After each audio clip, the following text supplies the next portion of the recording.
Байлықты бактылуулук үчүн берген эмес Алла. Сыноо үчүн берет. Бактылуу үчүн дин берген. Дин менен жашаса кембагал да бактылуу, аз жашаган да бактылуу, бала чакалуу болуп болгон да бактылуу, курсак ачкан да бактылуу, куник да бактылуу, эркек дагы, аял дагы, карыя дагы, жаш дагы барды бактылуу. Качан биздин жашообузда дин болсо. Дин деген эмне?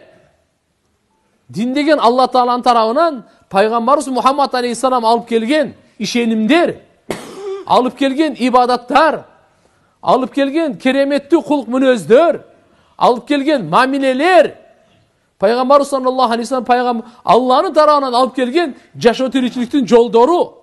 Мына бул дин. Эң алгач имандан экен. Биз иман менен жашайлы.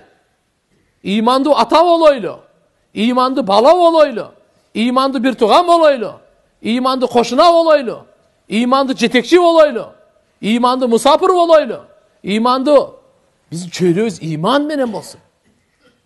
Ибадаткөй болойлу, 5 убак намазды калтырбайлы, таштабайлы, орозо кармап жүрөйлү, зикир кылып жүрөйлү, Куран окуп жүрөйлү, Алладан дуа кылып жүрөйлү, пайгамбардын сүннөттөрүн аткарып жүрөйлү. Алладан үмүтүбүз дайыма болсун, корку дайыма болсун. Алланы жакшы көрүү күн сайын күчөйсүн. Аллага ишеним күн сайын күчөйсүн. Жоктон сизге бизге каш берди, баш берди, тиш берди. Мына 100 жыл мурда ушул жер эч кимибиз жок элек. Бул баштар каяктан келди?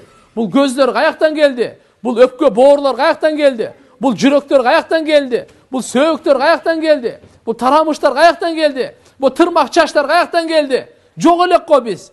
Бир тамчы судан Алла Таала кудуретин караңыз. Ошол жерден жүрөк дагы жаратты. Ошол жерден акыл да жаратты. Ошодон сөөктү дагы жаратты. Канды да жаратты. Субханаллах.